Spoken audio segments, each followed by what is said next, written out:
कभी कभी कुछ चीज़ें ऐसी हमारे घर पे मौजूद होती हैं, अगर हम उनको रिसाइकिल कर लें, रीयूज़ कर लें तो हमारे बहुत ज़्यादा काम आती हैं और हमारे काफ़ी सारे पैसों को बचा देती हैं। बिल्कुल जी, आज आपको बताऊंगी पेंट की बकेट को हम किस तरीके से यूज़ करेंगे। स्टोरेज बॉक्स भी बनाएंगे, एक साइड टेबल भी बनाएंगे और इसी को हम जो है वो स्टूल भी बना लेंगे। स्टिचिंग सभी करते हैं और कुछ मैं आपको आज जो है वो बताऊंगी टिप्स। बिल्कुल जी, और छोटे छोटे से टिप्स हैं, इस पे अमल करके हम अपनी लाइफ को इजी बनाएंगे। बिस्मिल्लाहिर्रहमानिर्रहीम, अस्सलाम वालेकुम। कैसे हैं आप सब? उम्मीद करती हूँ खैरियत से होंगे। जी, तो लेकर आई हूँ आपके लिए बहुत ही ज़बरदस्त किस्म के टिप्स। और सबसे पहले स्टार्ट करेंगे टिप नंबर 1 से। बकरा ईद आने वाली है और आपने गोश्त खाना होता है, और गोश्त को हज़म करने के लिए हम एक ड्रिंक बनाने वाले हैं। यहाँ पे मैंने ले लिए हैं 2 लेमन, शुगर ले ली है, साथ में काला नमक ले लिया है और साथ में ली है स्प्राइट। बिल्कुल जी, और साथ ही हमने लिया है ठंडा पानी। यहाँ पे मैं ले लूँगी तकरीबन 4 से 5 टेबलस्पून जितना ठंडा पानी ग्लास में, और साथ ही मैं 1.5 टेबलस्पून जितनी इसमें डालूँगी शुगर। शुगर आप स्किप भी कर सकते हैं, इसकी जगह शक्कर भी इस्तेमाल कर सकते हैं और कैंडल भी इस्तेमाल कर सकते हैं अगर आप डायबिटिक हैं। ठीक है जी, यहाँ पे मैंने इसको डाल दिया। दोनों ग्लासों में मैं इक्वल क्वांटिटी डालूँगी और अब मैं एक एक लेमन इसके अंदर स्क्वीज़ कर दूँगी। ठीक है जी, अक्सर ये होता है कि आप चाहे 2 बोटियाँ ही खाएँ, 3 बोटियाँ ही खाएँ तो आपको पेट में दर्द हो जाता है, उभारा हो जाता है और गैस सी आपको फ़ील होती है। ख़ास तौर पे कुर्बानी का गोश्त, ज़ाहिर-सी बात है, हज़म करना थोड़ा-सा मुश्किल होता है। तो यहाँ पे मैंने डाल दिया है हाफ़ टी स्पून जितना काला नमक, और उसके बाद मैं इसको अच्छे से मिक्स कर दूँगी। यहाँ पे मैंने इसे मिक्स कर दिया है और उसके बाद मैंने क्या करना है कि मैं इसके अंदर थोड़ी-सी मैंने चुटकी अजवाइन डाल दी थी, और अब मैं इसके अंदर बाकी जो है वो स्प्राइट डाल दूँगी। एक हिस्सा हमने जो है पानी लिया था और 2 हिस्से हम स्प्राइट लेंगे। ठीक है, इसके बाद हम इसको अच्छे से मिक्स कर देंगे। ड्रिंक हमारा तैयार हो गया है, और आप इसको वैसे regular early in the morning ले सकते हैं जब भी आप चाहें, और जब भी आप गोश्त वगैरह खाएँ तो फ़ौरन ही बाद आप इसको पी लें तो आपको हज़म हो जाएगा। नेक्स्ट आइडिया की तरफ आ जाते हैं। स्टिचिंग सभी ख़वातीन करती हैं और हमारे लिए एक प्रॉब्लम होती है ख़ास तौर पे पाइपिंग बनाते हुए, कि हमें होता है कि हमारे गले अच्छे बने और पाइपिंग लगाई जाए। और पाइपिंग बाज़ार की मिलती तो है, लेकिन हम सूट के साथ की लगाना चाह रहे होते हैं तो हमें थोड़ी सी मुश्किल आ रही होती है। तो यहाँ पे मैंने एक पीस ले लिया था, और मैं आपको बताऊंगी पाइपिंग बनाना इतना मुश्किल नहीं होता। जस्ट ये होता है कि आपने इसके जो है ना उरेब कटिंग्स करनी होती है। इसी तरह से मैंने एक पीस ले लिया, उसके मैंने आपने देखे 2 इंच का रख के, और मैंने उरेब सारी जो है ये स्ट्रिप्स कटिंग कर ली थी। अब आप देखेंगे कि स्ट्रिप्स ना ये इसके इस तरीके से हैं कि एक तरफ नोक है और एक तरफ जो है वो सीधा है। अब मैंने क्या करना है, एक नोक को दूसरे के ऑपोजिट रखना है। बिल्कुल मैंने सीधा नहीं रखना, दोनों को ऑपोजिट रख के मैंने उल्टे रख के इनको आपस में स्टिच कर लेना है। सारे पीसेस को मैं इसी तरह से कर लूँगी, क्योंकि मैंने जो नोकें थी उनकी तरफ से इनको मैं स्टिच कर लूँगी। इसी तरह एक को एक के साथ रख के मैंने सारी की सारी स्ट्रिप्स को इस तरीके से जोड़ लिया है। अब ये हमारी पाइपिंग बनके हो गई है तैयार, और इसको अब हम कहीं भी यूज़ कर सकते हैं बहुत आसानी के साथ। ठीक है जी, एक तो तरीका है ये। नेक्स्ट टिप मैं आपके साथ शेयर करूँगी कि हमने ना अक्सर जो है वो डोरी बनानी होती है, तो इसी पाइपिंग को हम यूज़ करेंगे, और यूज़ करते हुए हम इस तरह से दोनों साइड से लेके पहले इसको ऊपर की जो नोक बनी हुई थी इसे मैंने कट कर दिया। उसके बाद दोनों साइडें जो इसके कॉर्नर है ना साइड्स के, तो इनको हम सेंटर में ले आएंगे और इसको आपस में जोड़ते हुए इस तरीके से मैं इसको स्टिच कर लूँगी। ठीक है, ये हमारा दूसरा काम होता है इस जो है पाइपिंग से, कि हम डोरी बनाना चाह रहे होते हैं। सिंपल डोरी जो होती है तो वो इस तरीके से आपकी बन जाएगी। इस तरह आप पूरे का पूरा स्टिच कर लें एंड तक, और आपकी डोरी हो गई है तैयार। ये बिल्कुल एक सीधा सा तरीका है कि सिंपल तरीके से आपने डोरी किस तरह से बनानी है। ये मेरे पास रेडी हो गई। अब आते हैं नेक्स्ट टिप की तरफ। तो अक्सर ये होता है कि हमने ना इसी पाइपिंग से लूप्स बनाने होते हैं, कि हम कोई डिज़ाइनिंग कर रहे होते हैं, तो उसके लिए हमें एक बारीक डोरी बनानी पड़ती है। तो इसका बहुत सिंपल तरीका है, आप इसको उल्टा यूँ आपस में डबल कर लें, उसके बाद ऊपर से एक सिलाई लगा के ऊपर का हिस्सा बंद कर दें, और उसके बाद आपने इसको सीधा ला के बिल्कुल एंड तक सीधी सिलाई करते हुए आपने इसको जितना भी चौड़ी रखनी हो, आपने अपनी इस डोरी को, या फिर बारीक रखना हो, उस हिसाब से आपने स्टिचिंग कर लेनी है। ठीक है, यहाँ पे मैं थोड़ी सी मोटी बना रही हूँ, लेकिन अगर आपने बारीक बनानी है तो फिर आपने तकरीबन इसको 1 इंच का जो है वो फासला दे के बिल्कुल थोड़ा सा ऐसा छोड़ेंगे और बाकी सारा स्टिच कर देंगे। अब ये मेरे पास आ गई है इस तरीके से, और ये मैंने उल्टा किया हुआ है और ये मेरे पास यहाँ पे आ गई है। अब मैंने क्या करना है, मैंने लेना है एक सुई में धागा, और ऊपर का वो पार्ट जो हमने एक साइड से तो ओपन रहने दिया, दूसरी साइड से हमने यहाँ पे स्टिच कर दिया था। तो इसको मैं क्या करूँगी, स्टिच पार्ट पे मैं जो है वो सुई धागे से इस तरह से सी लूँगी, और सीने के बाद मैं इसको इसके अंदर से डालते हुए ना, मैं इसको अब इस तरीके से इधर उधर घुमाते हुए डालूँगी कि ये स्टिच ना हो जाए सेंटर में कहीं। और स्टिच तो हमने ऊपर से कर लिया, और अब इसको हम दूसरी जो हमने ओपन पार्ट रखा था वहाँ से हम इसको बाहर की तरफ निकाल देंगे। बहुत सादा तरीका है ये, बिल्कुल टेलर का तरीका है, और वो इसी तरीके से इन पाइपिंग्स को बनाते हैं। क्योंकि हमें यही होता है कि हम अगर डोरी बना रहे हैं तो लूप्स के लिए, तो इसको हम निकालेंगे कैसे। ये देखिए, यहाँ से अब दूसरी साइड से मैंने निकाल लिया धागे को। अब मैं आहिस्ता आहिस्ता ऊपर के इसको जहाँ से मैंने निकाला है उसको ऊपर करती जाऊंगी, और ऊपर से जो पार्ट था ना उसको मैं यहाँ अंदर की तरफ से धागे की मदद से खींचती आऊँगी। तो इस तरीके से मेरी ये डोरी बिल्कुल सीधी हो जाएगी और सेट हो जाएगी।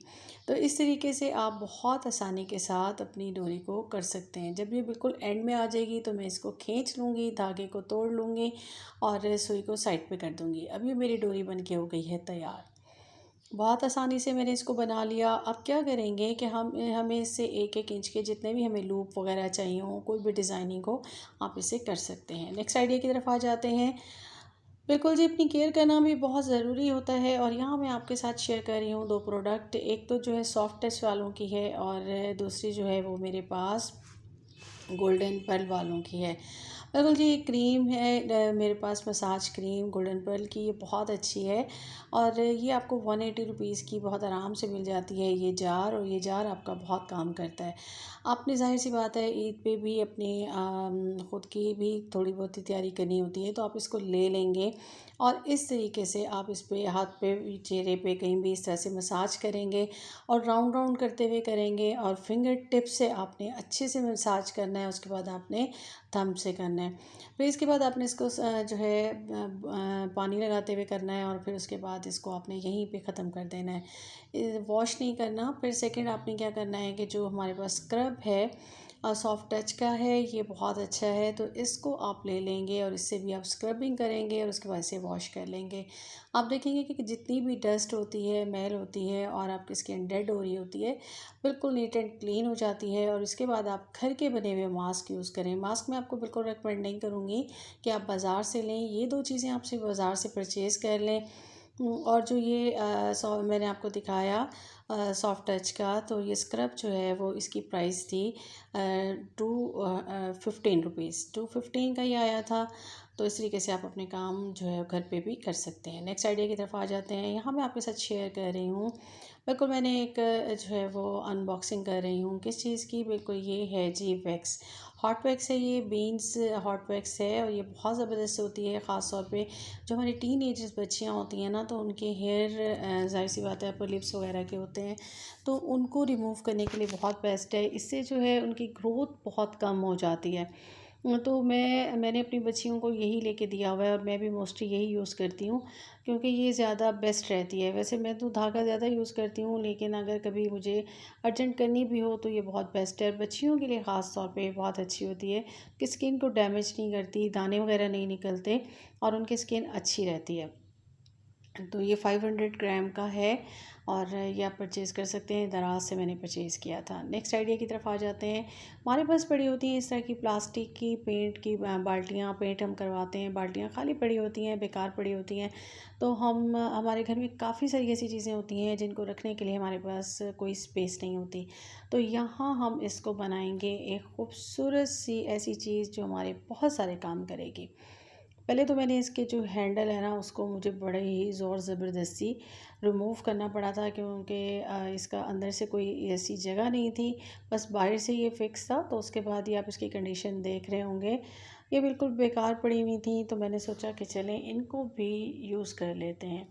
यहाँ जी मैं लेकर आई हुई थी ये फ़ोम, और ये आपको बाज़ार से बहुत आसानी से मिल जाती है, और ये मैंने इतनी सारी लेकर आई थी। इससे मैंने 2 तकिए भी बनाए, और सारी की सारी मुझे मिली थी 220 की। ये तोल के मिलती है। ये वो है जिससे गद्दे भी बनाए जाते हैं, और इनकी आप चौड़ाई देख सकते हैं कितनी मोटाई है इसकी। तो ये मैंने ले लिया, और इसकी साइज़िंग करके मैं इसको कटिंग कर लूँगी कि ये पूरी की पूरी इसके हिसाब से। और ये कटिंग करके मेरे पास ये पीस आ गया था। मैंने जब इसको फ़ोल्ड किया तो ये इस तरीके से मेरे पास आ गया। ये देखिए ये बिल्कुल फ़िक्स हो गया इसके ऊपर। तो ये मैंने ले लिया, और यहाँ पे मैंने अपनी ग्लू गन को गर्म कर लिया है, और इसके ज़रिए मैं इसको अच्छे से यहाँ पे फ़िक्स कर लूँगी। बाज़ वक़्त ऐसा ही होता है कि आपके घर में ही इतनी चीज़ें मौजूद होती हैं, और अगर आप थोड़ा-सा हिसाब किताब लगा के अपनी चीज़ों को इस्तेमाल करें तो बहुत आसानी से आपके बहुत सारे काम हो जाते हैं। तो यहाँ पे मैं ये लेकर आई हुई थी, और मैंने सोचा कि चलें मैं इसको बना लेती हूँ। तो ग्लू लगाते हुए मैंने इसको फुल का फुल स्टिक कर लिया है, और जो एक्स्ट्रा थी ना इधर-उधर से, उसको भी मैंने इसके ऊपर खींच-खींच के बिल्कुल स्टिक कर लिया, ताकि ये मेरी कहीं से भी ना हिले। अब मेरे पास एक ये वेलवेट का पीस पड़ा हुआ था काफ़ी पुराना, और मैंने इसको ले लिया। इसकी भी मैंने देख लिया कि फुल साइज़िंग कर ली, और साइज़िंग करने के बाद मैंने इसकी कटिंग कर ली। अच्छा, सेंटर से ये थोड़ा-सा मुझे लग रहा था कि कम पड़ जाएगा, तो वहाँ पे मैंने एक और पीस भी कट कर लिया था कि मैं उसको लगा दूँगी।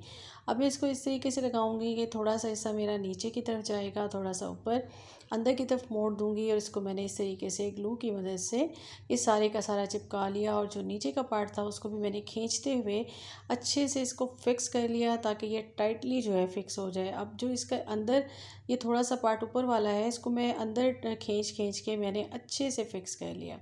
अब ये मेरी बिल्कुल रेडी हो चुकी है, और थोड़ा सा मैंने सोचा कि डेकोरेट कर लिया जाए। तो मेरे पास यहाँ पे शीशे पड़े हुए थे, तो मैंने यहाँ पे शीशों को ले लिया, और इसको भी मैं ग्लू की मदद से पहले तो मैंने ये जो आपको बताया कि पीस मैंने सेंटर में लगाया था, जोड़ लगाया था, क्योंकि यहाँ से कम पड़ रहा था, तो उसके ऊपर मैंने दोनों साइड से लगा दिए इस तरीके से, और उसके बाद मैं इस पर कहीं कहीं करते हुए स्टिक कर दूंगी। और यहाँ पे इसका मैंने ढक्कन ले लिया, और जो पीस मेरे पास बच गया था, और इसको भी मैंने कट कर लिया, और इसके ऊपर लगा दिया इस तरीके से। इसके ऊपर भी मैंने पहले थोड़ी सी जो है वो कॉटन लगा दी थी, और कॉटन लगाने के बाद मैंने इसको इस तरीके से स्टिक कर दिया। मेरा ज़बरदस्त से ये बन गया है, और इसको मैंने सी दिया था, और अंदर मैंने डोरी डाल दी थी, ताकि ये मेरा जो है ना अच्छे से फिक्स हो जाए। तो डोरी को मैंने खींच के इसके ऊपर चढ़ा दिया, और ये मेरा ज़बरदस्त सा फिक्स हो गया। ढक्कन के ऊपर मैंने पहले कॉटन को अच्छे से फिक्स कर दिया था। अब जी क्या बन गया है, ये मेरी साइड टेबल भी बन गई है, स्टोरेज बॉक्स भी बन गया है। बच्चों के खिलौने होते हैं, काफ़ी इधर उधर पड़े रहते हैं, आपकी काफ़ी सारी ऐसी चीज़ें होती हैं, स्टिचिंग की चीज़ें होती हैं, आप इसमें रख सकते हैं। और मैंने ये अपनी दोनों बेडों के दरमियान रख दी थी, ताकि मेरी साइड टेबल का भी ये काम करेगा, और ये बहुत खूबसूरत भी लग रहा था, और मेरी जो ये नीचे कारपेट बिछी हुई थी उससे बिल्कुल ये मैच भी कर रहा था। बिल्कुल जी, ये बन गया है हमारी बेटी का सिटिंग स्टूल, और ये यहाँ पे बड़े मज़े से इंजॉय कर रही थी। जी, तो कैसा लगा आपको मेरा आज का कंटेंट? उम्मीद करती हूँ पसंद आया होगा। बिल्कुल बेकार से जुगाड़ लगा के हमने अपने घर को सजा लिया है, और काफ़ी सारी चीज़ों को हमने इसमें सेव भी कर लिया है। उम्मीद करती हूँ पसंद आया होगा। मेरे चैनल को सब्सक्राइब कीजिएगा। अल्लाह हाफ़िज़।